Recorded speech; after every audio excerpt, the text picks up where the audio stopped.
since we are now at the top of the hour, we'll begin. And we have Omiyomi is here to give us her uplifting and inspiring music to share her voice. Amanda Snyder is here to share her voice as well in the form of prayer. She's also our pilot today. And Amanda, I thank you for your service to this community now and every day of the week. I feel your love and presence, and that's a wonderful thing. And yeah, if you feel so inclined, it's so nice when people turn their cameras on and we can see each other. It's a blessing.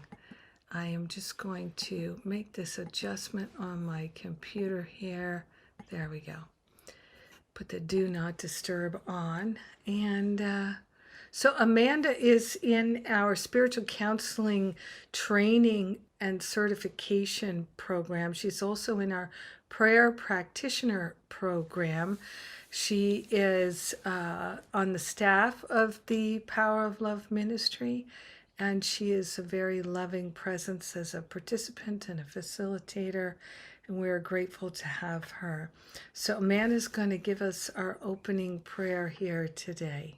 Thank you for being here, Amanda. My pleasure. Let's everybody just take a moment. Take a moment to let go of the past.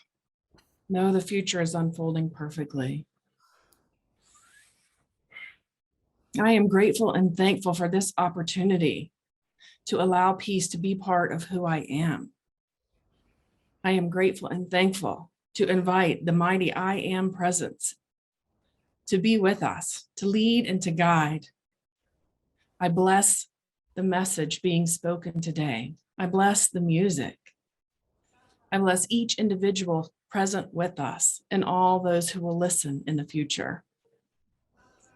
I am willing to let go of my agenda and open my heart to receive a divine download.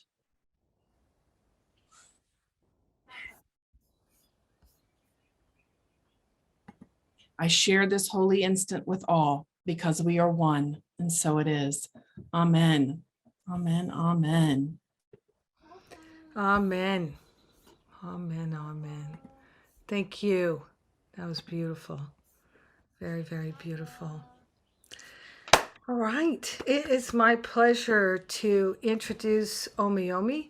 She is someone I've known for probably 2 decades now. And she's a singer, songwriter, musician. She's a regular with us here. We love to feel her presence and hear her music.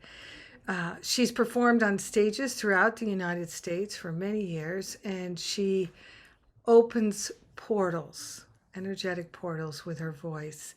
As a shaman priest, she performs rites and produces music for ceremonies, rituals, rites of passage, initiations, or whatever's required for the evolutionary state of an individual or group. She also provides music for events, chants, and sings at church services, spiritual centers, and much more. So thank you for joining us again today. I really appreciate it. Ashe, Ashe. Good morning, everybody. First of all, giving honor to God, Spirit of the universe, creator of all things, source of all life, to my ancestors, to Reverend Michael Bernard Beckwith, to all of those who have guided and taught me, and giving honor to Reverend Jennifer Hadley, and giving honor to all of you here today. I give you thanks for allowing me to be here in your presence in this existence that I am.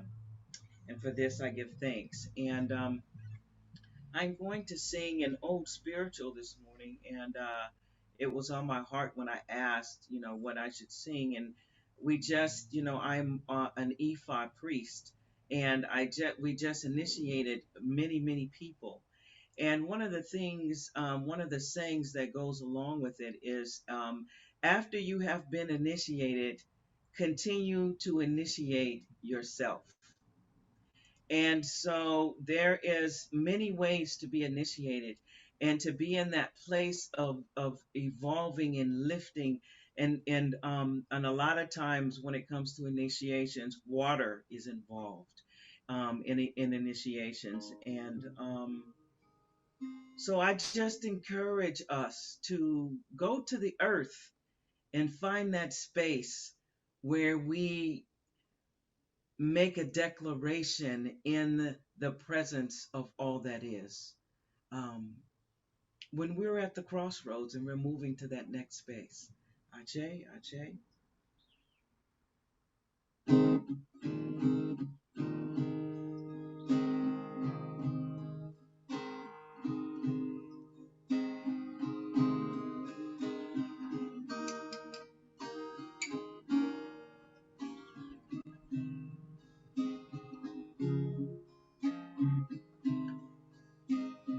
Take me to the water. Hey. Take me to the water. Take me to the water. Yeah, Lord, to be revived.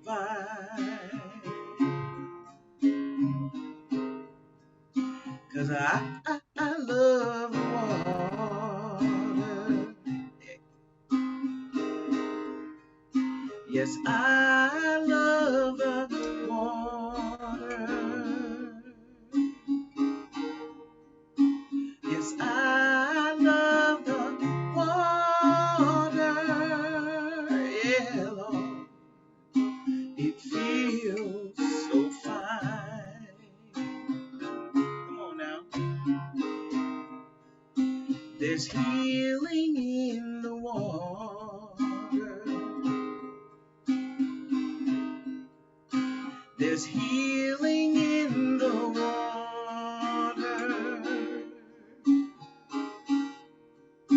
There's healing in the water. Yeah, y'all, to heal my life. Sing it with me. Take me to the water. Wherever you are. Take me to the water. Take me to the water. Yeah, Lord, to be revived.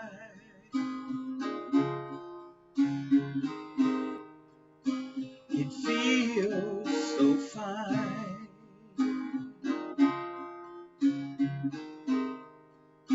Please heal my life.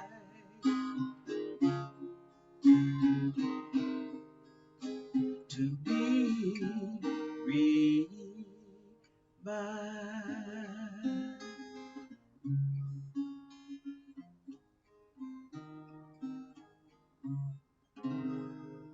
Ache, ache.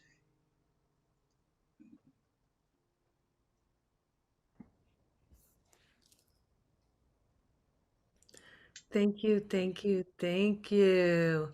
I feel Ache, revived ache. already. Thank you. Yes, as you were singing that Omiyomi, I was thinking about the healing waters within our own physical body, right? The healing waters. Thank you, thank you. All right. Well, I'm going to ask folks to place into the chat, if you're willing, how are you feeling today? How are you feeling? What's your emotional temperature today? How are you feeling emotionally today? I'd like to know. It was very windy, and my teacher is a Native American elder. She's a Cherokee chief, and she's taught me that the indigenous people around the world understand that when the people are angry and upset, the winds blow. The winds blow. And so this has been a very upsetting 8 or so days for a lot of people in the United States. And there's so much going on around the world that's really upsetting, with people hurting other people. And especially people taking out their anger and their hurt on innocent people. Now, Course in Miracles tells us we're all innocent. But when I say innocent people, I think we know that people who are not aggressing, people who are just living their lives, little children, and the people of Ukraine, let's say, they're just living their lives, and now they're undergoing an attack, as we all know. So when we are watching these kinds of experiences, it's upsetting. It's intense. Because we feel like we'd like to help, but we don't know what we can do to help. But the other reason we're upset is because we're judging the attackers. And we're thinking sometimes really unkind and unloving thoughts. And that really does upset us deeply. One of the things I know for a lot of spiritual students as we go along this path, when we do see something like an aggressor attacking people that seem to be innocent and don't deserve an attack. Nobody deserves an attack, but sometimes we think they do. And when we're observing things and judging things, we will be upset ourselves. And we'll blame it on the situation, that we're upset because of the situation. But Course in Miracles is very clear. We're not upset for the reason we think. We're not upset because of the situation. We're upset because of our judgments about the situation. We're upset because of our thoughts about the situation, and we can go the other way. Now, when we're deeply upset, one of the things I've learned to do is to look at myself and say, is there something that I like about being upset?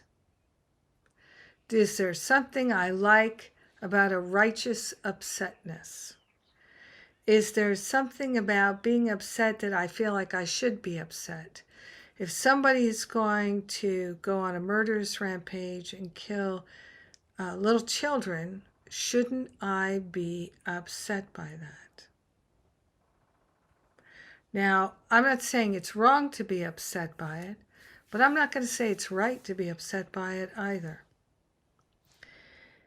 It's understandable, given our thoughts about it, that people would be upset. Now, I'm hearing my kitten whine, and he doesn't usually do that, so it's a little bit of a distraction for me. Sattva! Sattva! Just wondering if he's okay.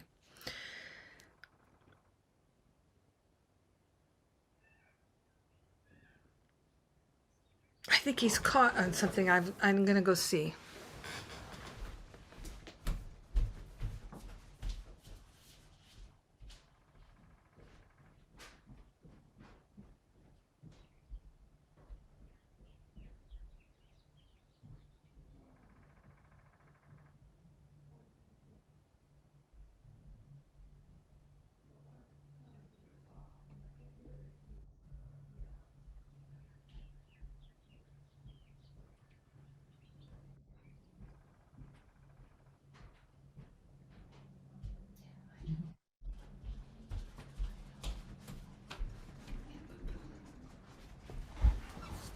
think he's fine.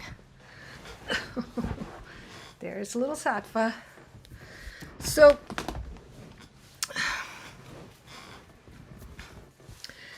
the thing that I've been thinking about all week is what am I to do? Course in Miracles says, seek not to change the world, but to change your mind about the world. And when we see things in the world that are deeply distressing, it's really tempting to want to change the world, right? Really tempting. Think about, what can I do to change the world? What can I do to change the world about Roe versus Wade, about the Supreme Court, about the bickering, about the divisiveness? What can I do to change the world about the, one of the things that bothers me is income inequity.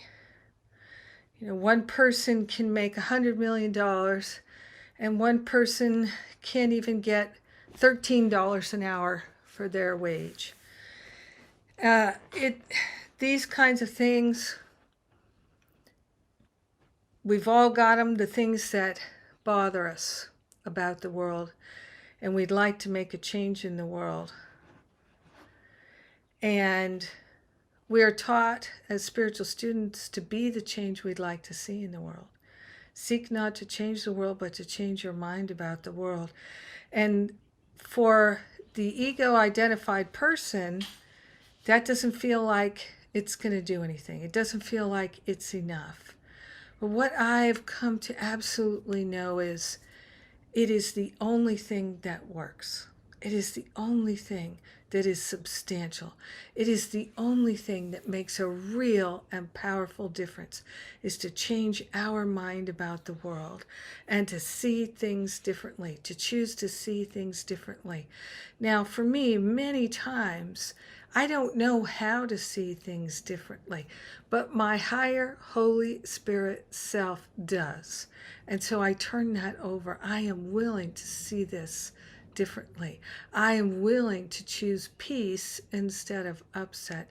I am willing to know what the truth is here. I am willing to see that only good can come from this. I am willing to see that there is a perfection that's being revealed beyond my comprehension in this moment. And I'm willing to comprehend it, and I'm willing to have trust and faith even if I can't comprehend it today or tomorrow or this week. And so that is where I am able to stay in my peace and not be moved from my peace. Because I know that my ability to stay at peace without being in denial of what's going on in the world and without being in denial of my feelings, but to be at peace because I'm acknowledging everything, but I'm only energizing what's true and what's real with a capital R. So what I've been talking about in some of the classes this week is I see what's going on in the world as a cry for love. And I see that this is why I decided to be here now, so that I could answer that cry for love. And there's no place else in the universe I'd rather be than right here, right now, answering the cry for love and being able to be a lightning rod for peace, to be that broadcasting tower of peace and wisdom and clarity and harmony, and to see it going out all around the world. Because each one of us being able to be stable, being able to be at peace, being able to be prayerful and in meditation and knowing the highest and best for everyone, we help balance out all the negative energies in the world. And this is why we are here. Course in Miracles, very, very, very clear. It's interesting how many Course in Miracles students will say, I'm not sure what my purpose is. But it's very clear in the text of A Course in Miracles that our purpose is to be truly helpful. Our purpose is to practice non-judgment. Our purpose is to model only love and teach it through the modeling of it, because that is what we are. So when things like this are happening in the world and there are tremendous acts of violence, whether it's a hurricane or an earthquake or a tsunami or a school shooting, that is what we are being called to do. So if we allow ourselves to feed and fan the flames of this should be different, this is wrong, and attack thoughts, then we are missing the opportunity to live our spiritual responsibility and to follow our original instructions to be the peace and to be the change we'd like to see in the world. So in a sense, it's a luxury we can't afford to be judging and attacking and condemning. It's a luxury we can't afford, in a sense. Now, as I wrote about in my daily shot of spiritual espresso today, I put the subject line in the email, "You can't have my gun." And then later in the email, I said, "You can't have my gun because I don't have a gun. I don't have a gun because I don't hunt for food. I go to the store. I don't hunt. I don't forage for food. And it's just not my thing. It's never been my thing. My families have not, in recent generations, been people who hunted for food. We go to the grocery store. And so that's what I do, and I don't need a gun for that." And my brother raised his boys to learn to shoot a BB gun at a target, or to play paintball, or sometimes they go skeet shooting, and which they do at home, and they do it in a very, very safe way. Safety is really primary in their use of these guns. But I've never picked up a gun. I've never shot a gun. I've never even thought about it, actually. I just don't have an actual interest in it. And I don't think the guns are bad. However, I also don't think that the answer to the situations we have with these guns is to get rid of the guns. Now, I would vote for a gun law, but I still don't think it's the answer. So it's just like the you could say some people get sickness and some people don't. And they can eat the same foods and breathe the same air and do the same things. And one person will get sick and one person won't. One person, I know many people who have guns and they shoot deer and things like that. And then they eat that deer and they use all the parts of the deer. I live in a place where there are lots of deer and people put that deer in their freezer and they eat it all winter long, and it's an important part of their family's grocery allotment. And I have no problem with that. I understand that. It's a Native way to do things that way, a Native American way, and I have a lot of Native American friends, but I also have friends who are not Native American that enjoy hunting the deer, and I don't know what you call it when you cut the deer up and do all those things.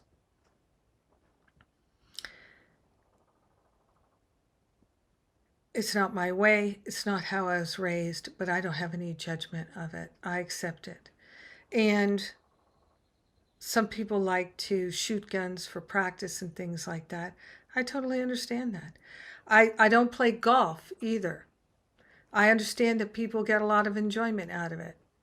I can see that that could be possible, but it wouldn't be that enjoyable for me. It's not something I'm interested in doing, just like I'm not interested in shooting guns. So we have different interests and preferences, and I'm not interested in judging people about these things. And we can also say, well, wait a minute, why do people who hunt, they're not going to hunt with automatic weapons? I understand that. But the answer is not to take away the guns. The answer is not to take away the guns. To me, every situation where there's a problem, there's one answer, and that is love. There is no other answer to any problem except love, awakening awareness, extending love, extending compassion. This is the answer to everything, everything, including tornadoes and hurricanes. That's my stand on these things, because that's what I understand. Is it's like Jesus in the boat with the apostles and the storm came. When Jesus calmed the waters, he did that with love, with the love in his heart, extending the love in his heart, using his mind to share the peace. And to me, peace is a spiritual quality. Love is a spiritual quality. And love, like let's say white light, includes all the spectrum of all the different colors. Love includes all the spectrum of all the different spiritual qualities, like prosperity and wholeness and freedom and beauty and clarity and wisdom.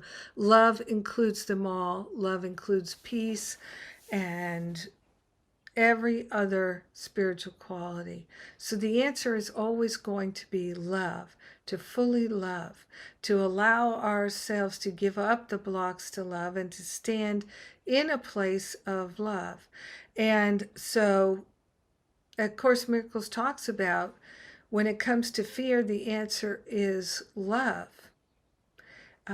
Fear is evidence of a lack of love in a person's mind, but there is no actual lack of love, because love is all there is. How could there not be enough love?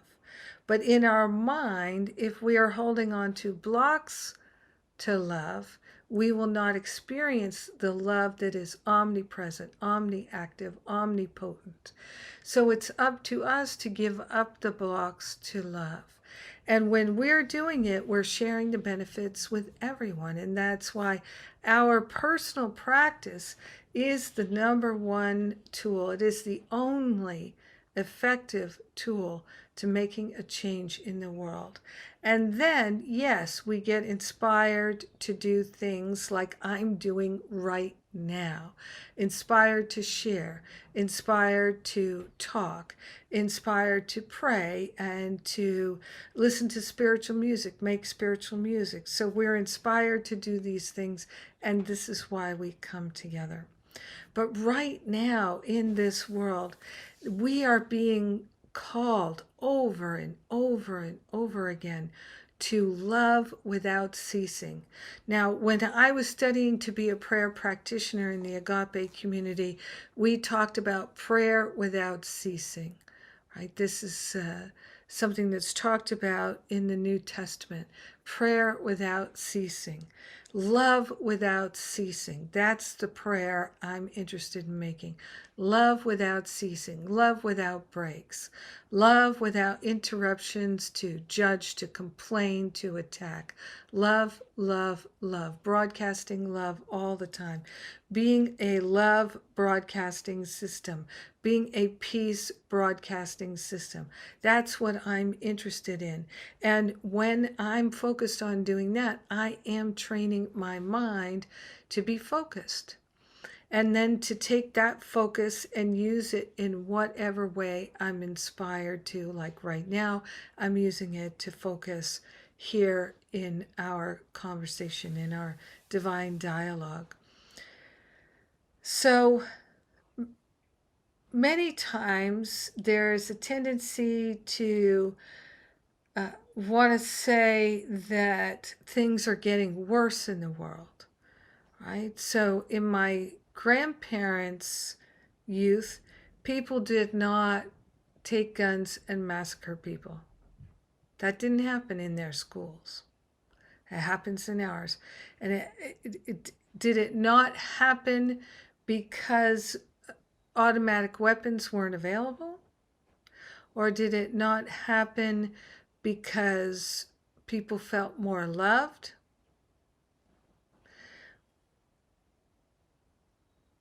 Or was it not needed at that time? It was too advanced a technology. Let me explain this. So everything is calling us to love more fully and more completely. Everything.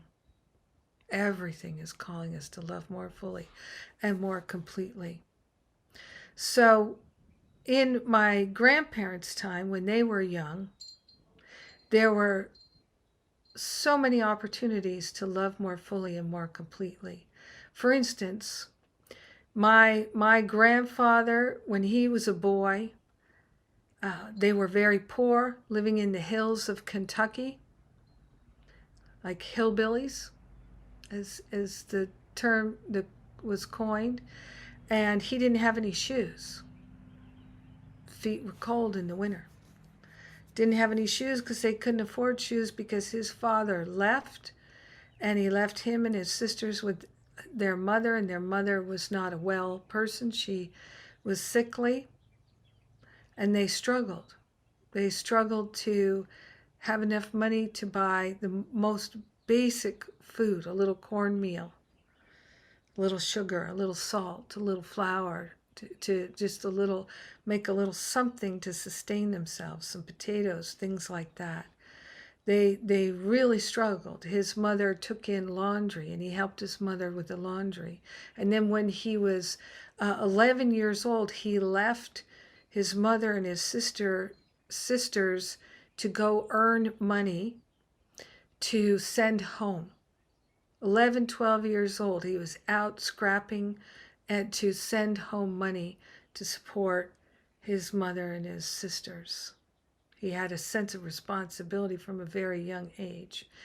And I can't even imagine how hard that was for him. Imagine a boy that age leaving his mother and his sisters out of a sense of responsibility. So they didn't need AK-47s to wake them up. They had all kinds of daily things every day that were going on. It was a time when women who were unhappy might be locked away, might be imprisoned, literally imprisoned, locked away if they were unhappy, if they had postpartum depression and couldn't get out of bed and stuff. They might be carted away. They would be labeled. All kinds of things. Of course, there were no gay rights. There was no anything like that back then. My grandmother, when she was 13 years old, she'd have to drive the car into town late at night. 13 years old, she could barely reach the pedals from the seat, and she'd have to go into the bar and get her father out of there and see if he had any money left, see if she could get any of the money he was gambling away back from the men he gambled it to so they could eat.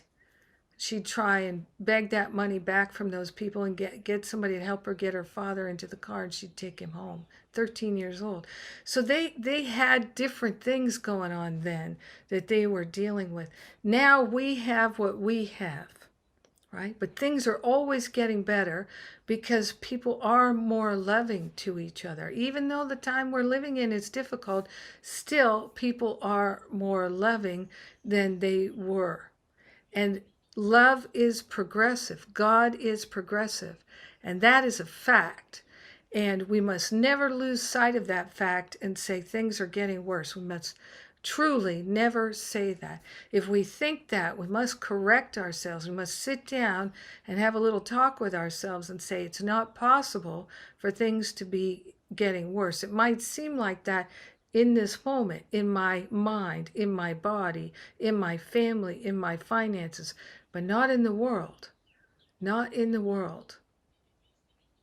So our job is to hold tight to everything is improving all the time.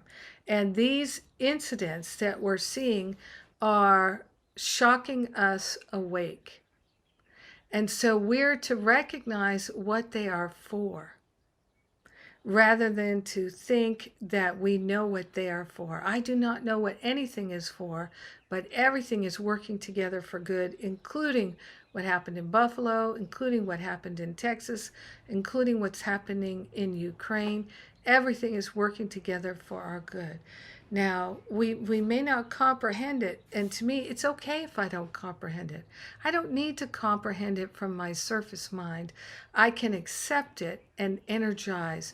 Yes, this is working together for good, which is very different from saying this is good. It's working together for good. This act of violence, this act of hatred, everything around it is working together for good. Now, I think of some of the floods that have happened in the last 15 years ago, thinking about in New Orleans and things like that. In Texas, terrible flooding in Louisiana and Texas and throughout the South and different places. Terrible, terrible flooding. So destructive. But what have we seen? We've seen in those neighborhoods where there is a lot of racism and divisiveness.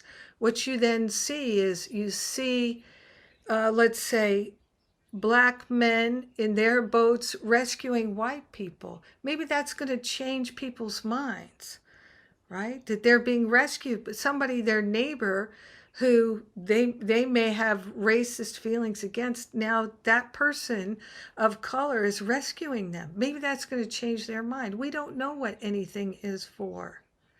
Maybe for people who have witnessed this experience of this attack in Buffalo, maybe that's going to wake up some people saying, you know what? I can't support racism anymore. This is too much for me. This is way too much for me. We don't know. But what we do know is our job is to love ourselves free and bring everybody with us. And that is our job. And what I can say is we can be more earnest in our job. We can be more dedicated and more devoted in our job.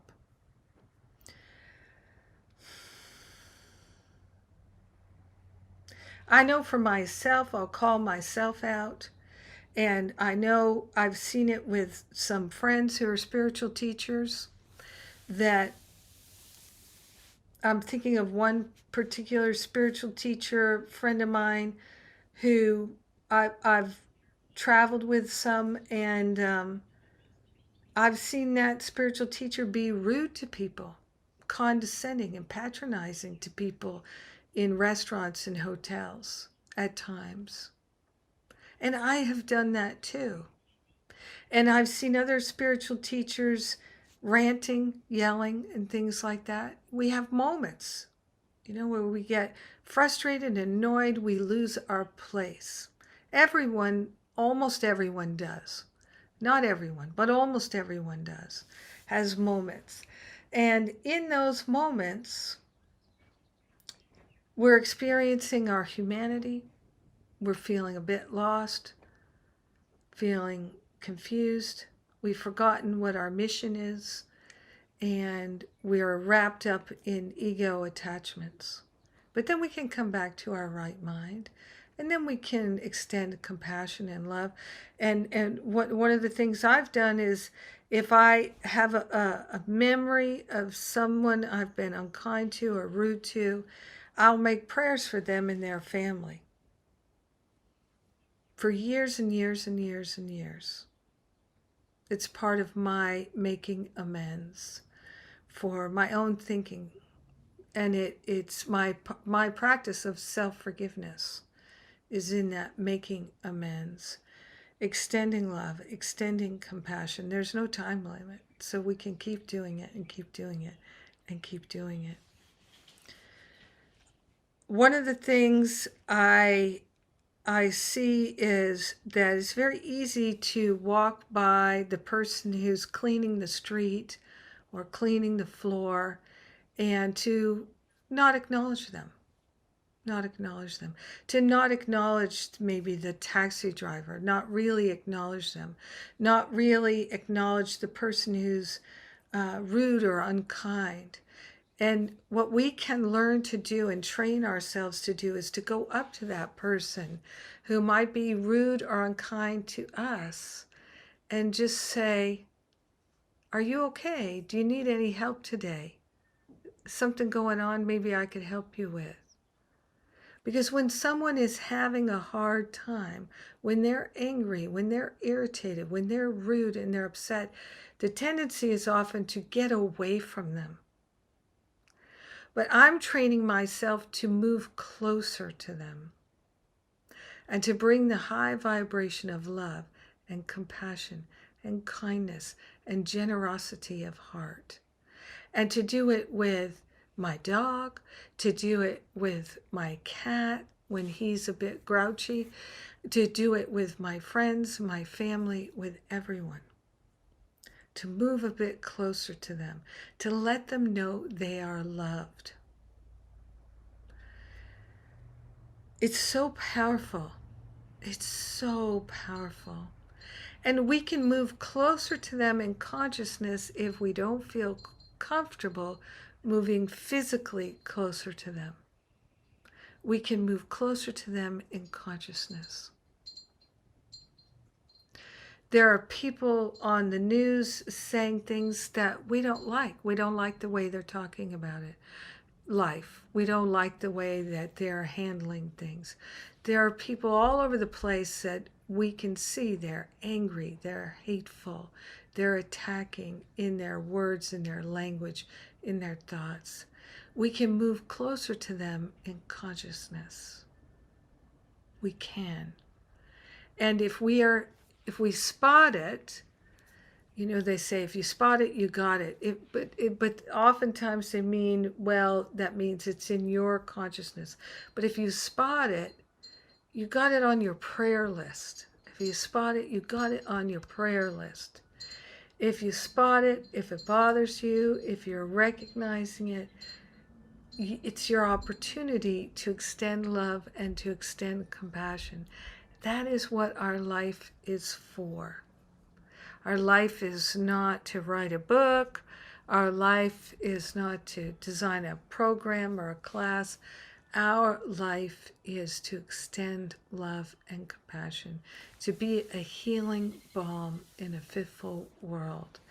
And so I am earnestly taking this on, that how can I be that loving presence? And how can I do it in such a way that it feels kind? It feels kind. Like I was just at a thing and I had my dog there and somebody else had their dog there. And the two dogs are friends and they were very happy to see each other. So they started tearing around, as dogs do sometimes. They're running around, letting out that excited energy. My friend's here, my friend's here, my friend's here, you know, and they're running all around. And somebody in the gathering came over to me, and I wasn't paying that close attention because I knew somebody else was, the other dog owner was watching the dogs. So I was taking care of something over here. Somebody came over to me and said, "The dogs are knocking people over." And I said, "My dog knocked somebody over?" And then they said, no. I said, "Who was knocked over?" And nobody was knocked over. I said, "Oh, you said the dogs are knocking people over, but they're not actually knocking people over." "No, but people are getting out of the way." I said, "But nobody was knocked over." "Right, nobody was knocked over." "Okay, I'll go take care of the dog." But it's the way the person approached me was attacking me. Your dog's doing something wrong, knocking people down. But that wasn't actually true. It was hyperbole, right? And I could have been annoyed, like this person was annoyed at that the dog was doing something wrong. But I understood. This person was afraid that people might get knocked down. So I could have compassion, just be clear. Nobody's knocked over. Nobody's been attacked. Right. Okay. good. I'll take care of the dogs. And I'm fine. I'm not even irritated or frustrated or anything like that. It's just, let's be clear in our words and make sure we know. And to me, that's an act of compassion, because if the person is upset thinking people are being knocked over, but they're actually not being knocked over, it's just happening in their mind. If we can deflate that, it's an act of kindness. So sometimes a gentle correction out of, oh, is that actually happening? Well, no, it's not actually happening. Oh, okay. So good. We know that now. All right. To wherever you are going, can you bring clarity in a gentle way, in a sweet way, just to bring more peace without triggering anybody? And one of the things that I'm going to invite you to do right now is to turn within and take a deep breath with me. Because one of the things that people do is they poke. They poke each other. The way that person poked me, your dog is knocking people over to get my attention. It wasn't necessary, but that is their training. That's their training, whether it came from their family, wherever it came from, that was their training. To poke, to agitate. And that poking, that agitating, sometimes when we feel afraid, when we feel worried and concerned, it can be a way to defend ourselves. It can be a way to feel more powerful or more strong. I can poke you. If I feel threatened by the situation, I can poke somebody. I can attack somebody. I can threaten them back. I can knock the wind out of their sails emotionally or mentally. I can accuse them. I can threaten them. I can threaten to leave. I can threaten to go home. I can threaten to never come back. I can say, well, you're criticizing me, but you did this and this and this and this and this and this. That is the mindset we are being asked to dissolve. Because these people who go on these murderous rampages, they have been poked and poked and poked, and there's no love there. They're not being loved, they're just being poked and poked and poked.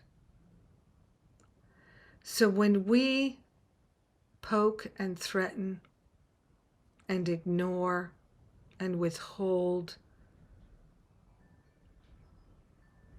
with the people in our family and our friends in our workplace, when we intentionally leave people out to teach them a lesson, things like this, we're fanning the flames of a murderous rage. We're contributing to the dysfunction. You see, our God nature would never, ever poke. Our God nature, our true identity, our true self, would not withhold love. God cannot withhold love. Love is all there is. Withholding love is a game only the ego-identified person can play. So when we feel that tendency to withhold love, to defend ourselves, to poke, to criticize, to agitate, we are clearly declaring our ego identification. And that's helpful. It's helpful because then we could say, oh, look at me, ego identified. Wait a minute, that's not what I am. That's not who I am. I am perfect love. I am born of a perfect, endless, infinite, eternal love. And I can teach that instead.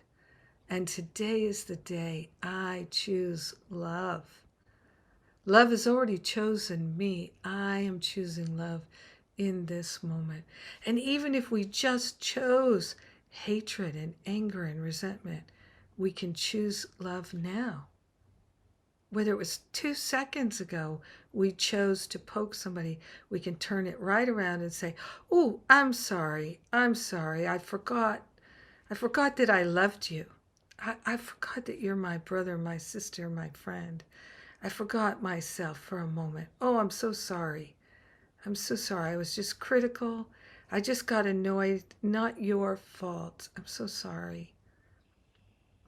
Simply calling ourselves back again and again. And when we lack humility, we think, oh, we can't apologize because then we're saying we're wrong, we're bad, we're a loser. No, we're not. When we apologize, we're saying, I love you. I know who you are. I know who you are. You're beautiful. You're my spiritual friend. You're me, because we are one with each other. So simple. So no matter how far we have gone astray from our loving heart, that will not make us bad or wrong. We've just made an unloving choice.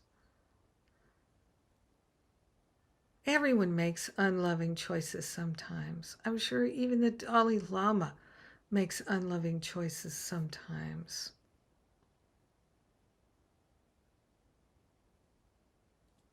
But then instead of attacking ourselves for the unloving choice, we make a loving choice in that moment. And the easiest way to make a loving choice is to extend it.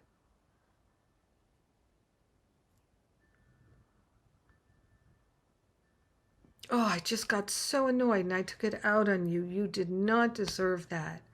I'm so sorry. Most people will be like, it's okay, it's okay.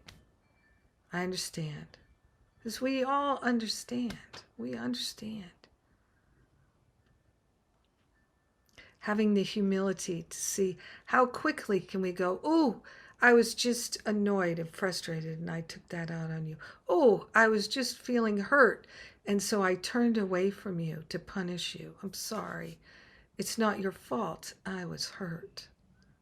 You had nothing to do with my decision to interpret it in a way that it triggered an old hurt that you are not a part of.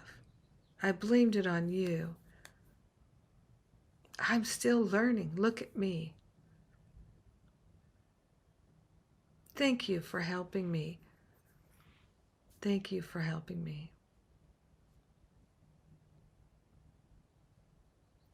This is how we will put an end to gun violence. It's not about the guns. It's about extending love so that everyone in this world feels loved, so that the people who don't know about love can learn about love because we are extending love from right wherever we are. This is how we end the violence in the world. There is no other way. It's only this way. For us to deeply, deeply commit to letting everyone feel loved, going out of our way to, when we go to the fish counter in the store, hi, how are you today? Instead, when they say, hi, what would you like? Take a moment. Well, let's see, you have some wonderful things here. How are you today? Thank you for being here. What do you recommend? Just to even just engage with another person in a loving way.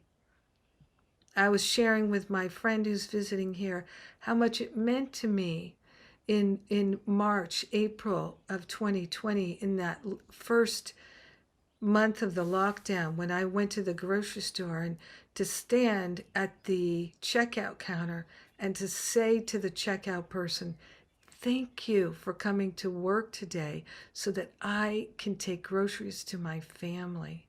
Thank you. Thank you for leaving your family. I've left my family to come here. Thank you for creating a safe environment for me. Thank you. I'm creating a safe environment for you. Thank you. You can't see my smile because I'm wearing a mask, but I'm smiling. And she said, No, I can see your eyes are smiling. I said, Yes, I can see your eyes are smiling too. And I'm crying because I'm so grateful that we can love each other and move past the fear of the pandemic. We can walk in the world as the Bodhisattva, as the Buddha, as the Christ. And indeed, this is our charge. It's so, so beautiful that we can live our holy purpose, and not one being on this planet, not one situation or circumstance can take it from us. But every being on this world and every situation and circumstance in this world can support us in living it. How amazing is that? This is the world that we have brought. This is what we were interested in experiencing, and we are. We are saying yes. And we can say yes with our whole life and being. There is nothing more important. This is our life purpose, to love without limits, without conditions. And every day we can demonstrate more fully, more completely our capacity to identify with our higher Holy Spirit self and leave the small self behind. Modeling, teaching only love. What a wonderful thing. What a wonderful, wonderful gift we have. Sometimes people feel bored. They feel tired. They feel exhausted. They feel, oh, this life is so hard. Get out there and love. Or just sit there in your chair and get the newspaper and just love, love, love every person in every story in the newspaper. Love them so completely that right where they are, they will be transformed, never having met you or heard of you. Good Lord, what a wonderful, wonderful life we have. And no one can take this from us. We could be in solitary confinement, we can still do it. How wonderful. So let us ponder this while Omiyomi gives us another of her musical offerings.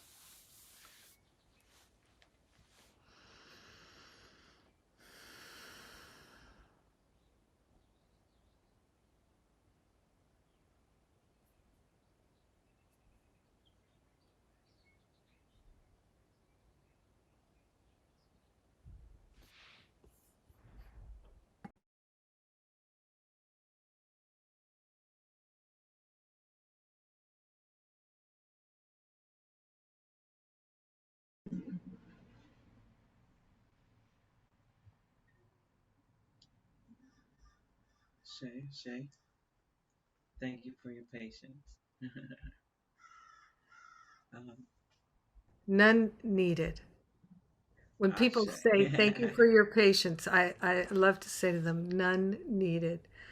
None necessary. Ashe. Thank you so much for that wonderful message. It it I I don't watch the news, and so I get the things I need to hear when I hear them. You know, I didn't even know about what happened in Buffalo. So I mean, until I heard you talking about it just now. So because there's so many things going on everywhere all the time. I mean, these are the things that we just see in the media, but there are things happening all the time to people of all races and creeds and colors and everywhere. And you're right. We have to hold the space, and be in that space of, being available,